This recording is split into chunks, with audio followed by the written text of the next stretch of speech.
मैं अकेला ही चला था जानिबे मंजिल मगर लोग साथ आते गए और कारवां बढ़ता गया।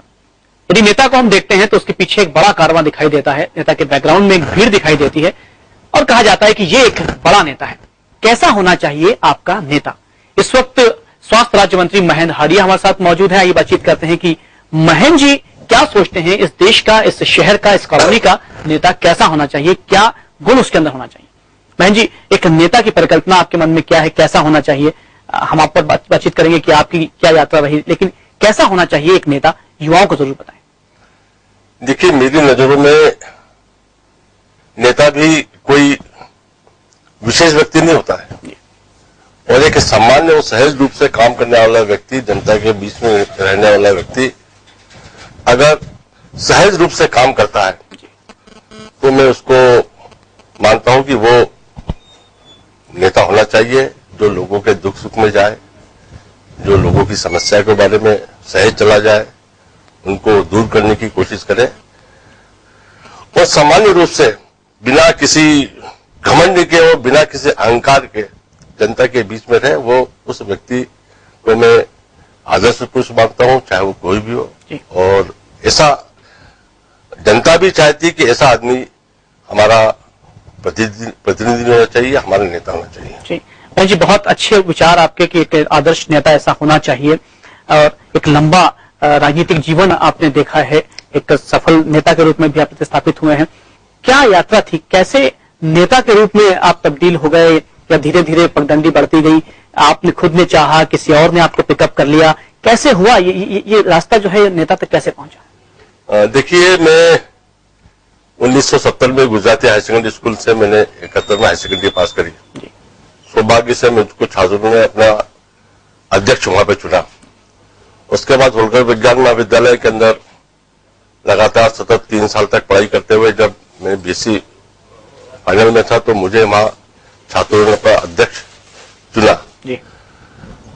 जब तक तो मैंने कभी सोचा भी नहीं था कि मैं राजनीतिक क्षेत्र में आगे आऊंगा, किंतु जब आपातकाल लगा 75 के अंदर, उस आपातकाल के अंदर मुझे जेल जाना पड़ा और मुझे यह समझ में नहीं आया कि मेरा गुनाह क्या था।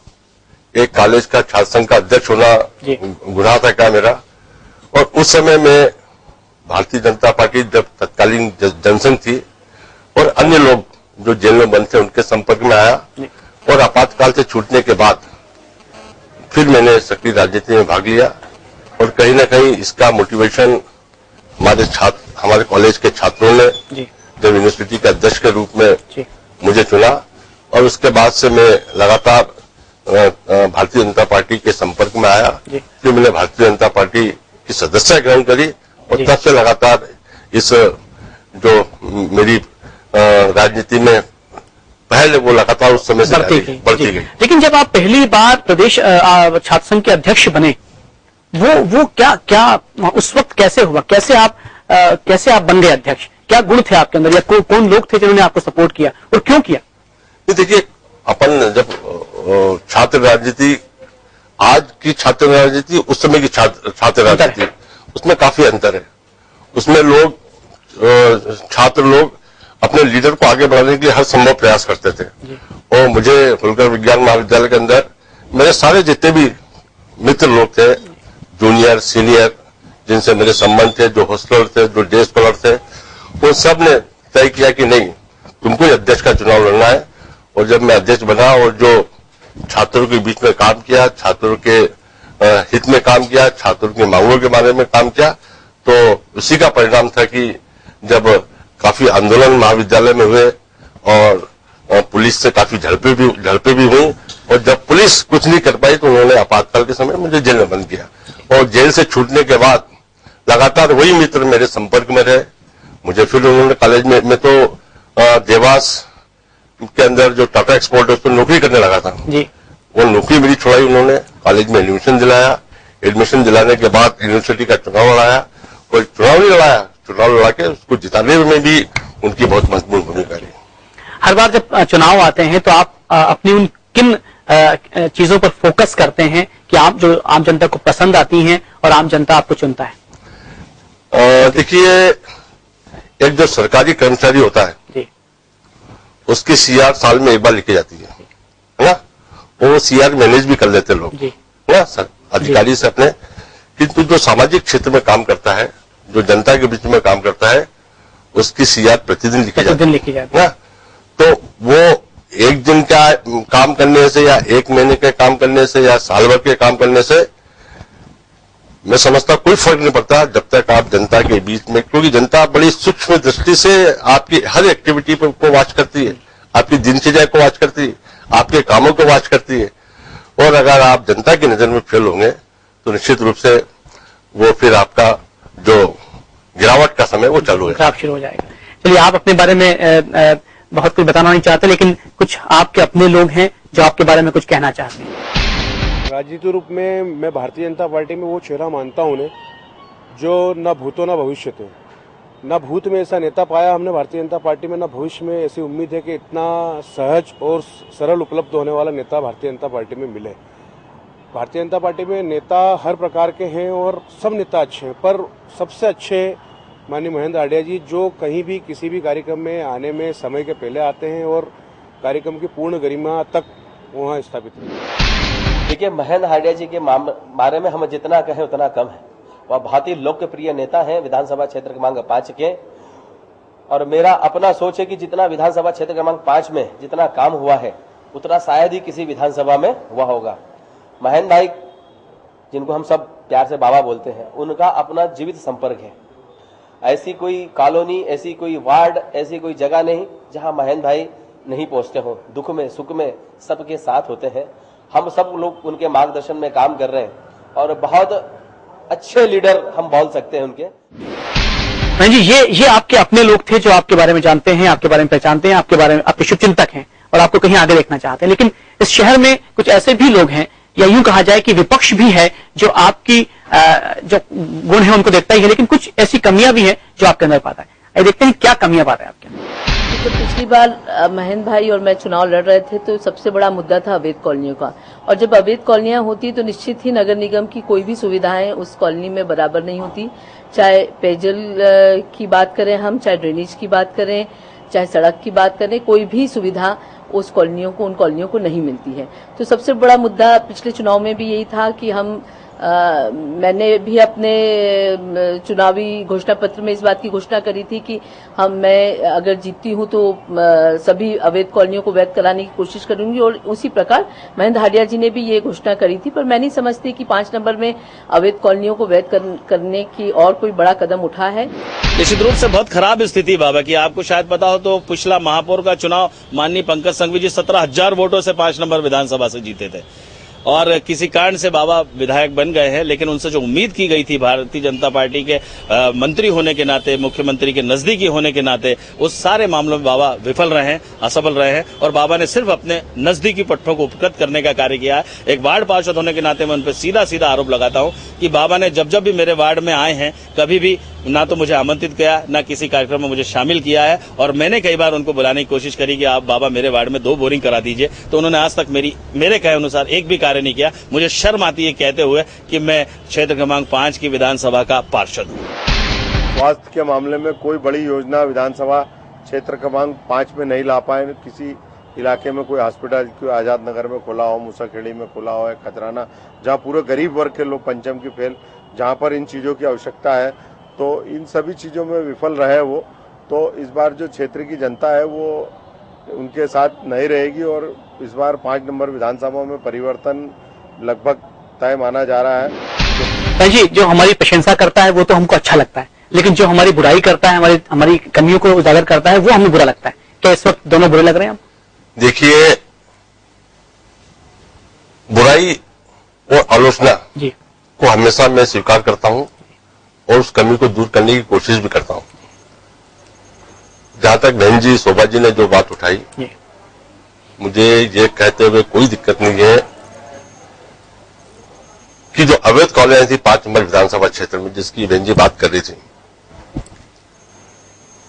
आज जितने काम, देखिए, कॉलोनी से एक कागज के ऊपर वैध कर दो तो वो कोई समस्या का समाधान थोड़ी है। समस्या का समाधान वो है कि उन कॉलोनी में प्रॉपर ड्रेनेज की व्यवस्था हो, उन कॉलोनी में प्रॉपर सड़कें हों, उन कॉलोनी में प्रॉपर लाइटिंग व्यवस्था हो और उन कॉलोनी में प्रॉपर पीने के पानी की व्यवस्था हो।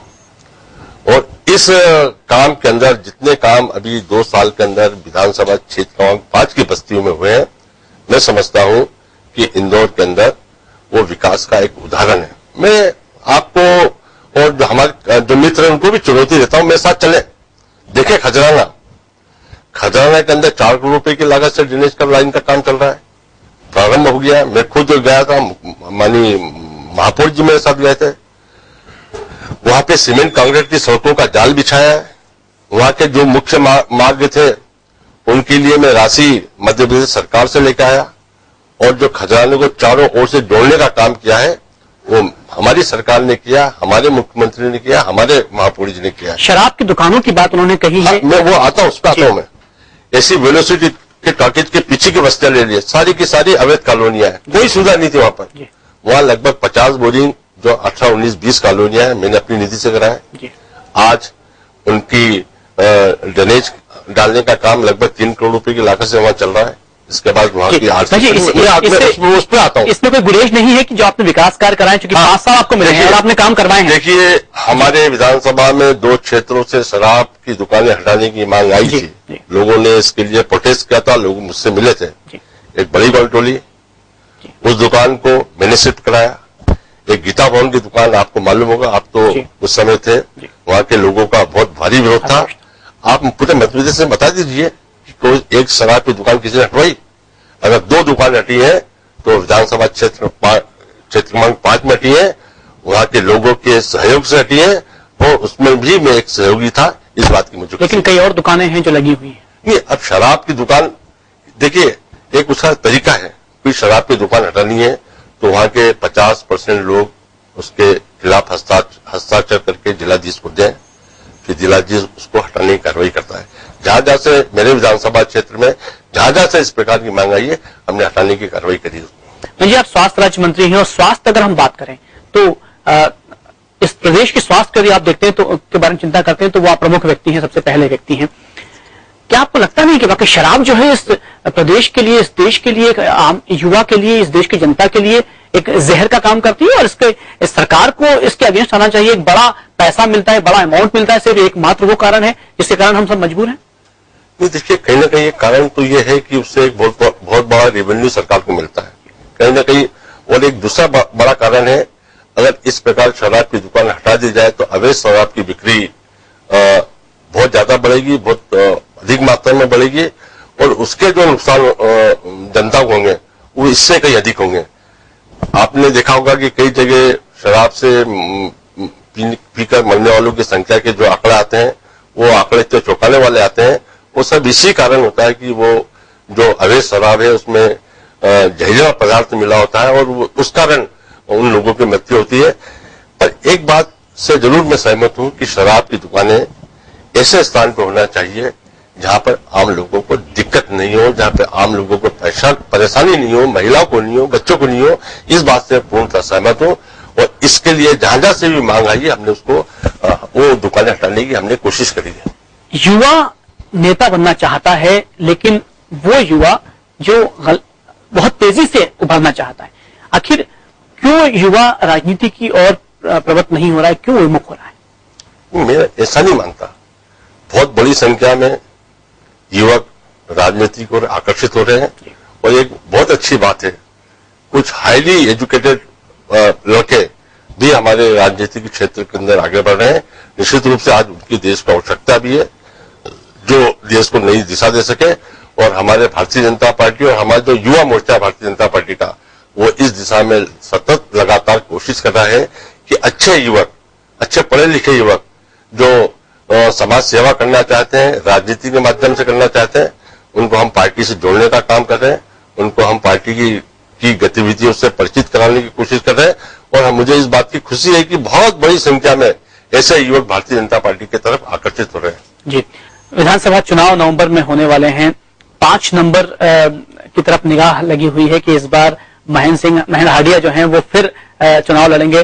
कई कयास ये लगाए जा रहे हैं कि कई जो विपक्षी पार्टी है वो 5 नंबर को ऐसा देख रहे हैं कि चलिए यहां पर हम ट्राई कर सकते हैं क्योंकि यहां पर कहीं कुछ कमजोर हो गए। बाबा, देखिए, ये 5 नंबर विधानसभा शुरू से ही कांग्रेस के मुंह में पानी आता है, शुरू से पानी आता है, आज से नहीं। मैं तो 2 चुनाव से देखा हूं, हर कोई व्यक्ति चाहता है 5 नंबर से चुनाव लड़ना, और जब वक्त आता है, चुनाव होता है, तो परिणाम भी आप सबके सामने है। 5 नंबर में ऐसा क्या है, क्यों आखिर आकाश अब ये जो 15-20 उम्मीदवार है कांग्रेस के, ये ज्यादा अच्छा बता सकते हैं मेरे से कि क्या है 5 नंबर में, जो आना चाहते हैं 5 नंबर में, और किंतु वो जिस लालच से आना चाहते हैं ना, वो उनका सपना पूरा नहीं होगा। पर हम चाहते हैं कि एक बार आप जनता, देखिए आप जनता के नेता हैं, जनता के प्रतिनिधि हैं, और वो आपसे ये उम्मीद करती है। वाकई आप बताएं कारण ईमानदारी से कि क्या कारण है 5 नंबर में कि सब लोग जो है आना चाहते हैं। सर देखिए, एक तो यहाँ पर लगभग 70-80 हजार अल्पसंख्यक समुदाय के मतदाता है जी, 1-8 लाख हमारे अनुसूचित जाति जनजाति के मतदाता है जी।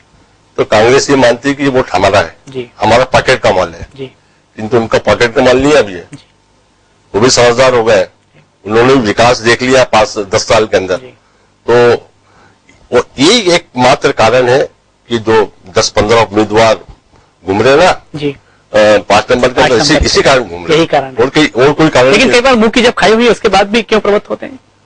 देखिए, अब वो तो वही ज्यादा अच्छा बता सकते हैं कि उन्होंने 5 साल तक क्या किया, चुनाव लड़े, चुनाव लड़ने के बाद जनता के बीच में गए नहीं गए।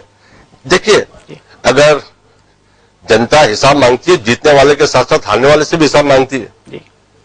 एक अभी वो उनका रवि वर्मा जी का मैं पढ़ रहा था जी, वो सुन रहा था, वो बोल रहे थे इंटरव्यू था कि आपने 17,000 से आपको जनता ने जिताया, तो 5 साल 3 साल आप कहाँ थे भैया, जनता पूछेगी जी। आपने लोकसभा लड़ा, आपने विधानसभा लड़ा, विधानसभा लड़ने के बाद आपने एक भी मांग उठाई कि अवैध कॉलोनी वैध होना चाहिए? आप एक भी बस्ती में गए कि ये इस कॉलोनी को वैध करो, इस कॉलोनी की ये समस्या का समाधान करो? उसके लिए कांग्रेस के कार्यकर्ता, कांग्रेस नेता कभी आगे नहीं आते। किंतु अब चुनाव आया, चुनाव आने के 6 महीने के पहले तो सारे कांग्रेस के नेता अब आपको क्षेत्र में दिखेंगे जी। कोई साल बांटेगा, कोई कटोरे बांटेगा, कोई कंबल बांटेगा, कोई स्वेटर बांटेगा। ये सिर्फ कांग्रेस की ही नीति है, भाजपा में नहीं, भाजपा की नीति नहीं। भाजपा कभी इस प्रकार की बातों में विश्वास नहीं करती। हम जनता का काम करते हैं, जनता की चोट पकड़ते हैं, जनता के बीच में रहते हैं, जनता के बीच में जाते हैं और जनता के बीच में काम करते हैं। महेंद्र हाडिया पर यह एक आरोप अक्सर लगता रहता है कि कार्यकर्ताओं के लिए वो कहीं भी खड़े हो जाते हैं, उचित भी और अनुचित भी। ये कितना सच है? नहीं, देखिए, मेरी विधानसभा क्षेत्र के अंदर मुझे कहते हुए बड़ा गर्व है कि मेरे जो कार्यकर्ता है वो देव दुर्लभ कार्यकर्ता है। देव दुर्लभ इसलिए कि देखिए, एक विधानसभा के अंदर 5 करोड़ रुपए से अधिक की राशि के ऑपरेशन, लोगों के heart disease, brain disease, cancer के ऑपरेशन अगर भारतीय जनता पार्टी के कार्यकर्ता किसी विधानसभा में करते हैं तो निश्चित रूप से मुझे ऐसे कार्यकर्ताओं पर गर्व होता है। अब देखिए, मुख्यमंत्री त्रिदर्शन योजना, इंदौर से 2,000 लोग गए, 1500-1600 लोग विधानसभा क्षेत्र पहुंचे हैं। तो ये कोई एक सरकारी व्यवस्था के तहत नहीं गए, इसके लिए पूरे क्षेत्र में भारतीय जनता पार्टी के कार्यकर्ता लगे थे। आज मुख्यमंत्री युवा स्वरोजगार योजना के अंतर्गत लगभग 1200-1300 नौजवानों ने फॉर्म भरे। अब धीरे धीरे उनके लोन की प्रक्रिया भी चालू हो गई है। तो ये कोई एक महेंद्र हाडिया या सरकारी कर्मचारी नहीं कर सकता। इसके लिए भारतीय जनता पार्टी का कार्यकर्ता पोलिंग बूथ स्तर पर गया है, उसने लोगों से जानकारी ली है, लोगों के फॉर्म भरा है। तो आज देखिए, राइट टू एजुकेशन, इसके अंदर करीब 1100 बच्चों का एडमिशन हुआ, जिसमें 7 बच्चे दिल्ली कॉलेज में, 10 बच्चे अग्रवाल पब्लिक स्कूल में। तो ऐसे झुग्गी बस्तियों के अंदर खुल गया। प्रदेश की बहुत अच्छी योजना है, शिवराज की बहुत अच्छी योजना है इस बार, लेकिन कांग्रेस जो है इस प्रदेश मध्य प्रदेश को लेकर थोड़ा सा आशान्वित हो गई है कि इस बार जो है वो कमजोर पड़ गई है भाजपा और इस बार कब्जा कर लेंगे तख्ता पर। देखिए, वो तो पिछले बार भी सोच रहे थे सर, किंतु मुझे पूर्ण विश्वास है कि इस बार हम पिछले से अधिक बहुमत से इस प्रदेश में सरकार बनाएंगे। चलिए, युवाओं के लिए एक संदेश हम आपसे पूछना चाहेंगे कि नेता यदि वो बनना चाहता है तो क्यों बनना चाहता है और क्या गुण लेकर आए? नहीं, देखिए, मन में काम करने की इच्छा शक्ति, मन में इस देश को आगे बढ़ाने की इच्छा शक्ति, मन में इस प्रदेश को आगे बढ़ाने की इच्छा शक्ति, अपने शहर को आगे बढ़ाने की इच्छा शक्ति, और इन तमाम जब चीजें आदमी के मन में रहेगी, आदमी के मस्तिष्क में रहेगी, तो निश्चित रूप से मैं कह सकता हूं कि वो व्यक्ति, वो युवा आने वाले समय में इस प्रदेश का और इस नगर का नेतृत्व करेगा। जी आप हमारे बीच में आए, हमसे बातचीत की, बहुत बहुत धन्यवाद। आपका नेता कैसा हो, क्या महेंद्र हाडिया जैसा हो, ये सोचना आम जनता का काम है। चुनाव आने वाले हैं, 5 नंबर का जो क्षेत्र है वो खास तौर पर विपक्षियों के लिए इस वक्त निशाना बना हुआ है। बहरहाल क्या होगा ये वक्त बताएगा। नमस्कार।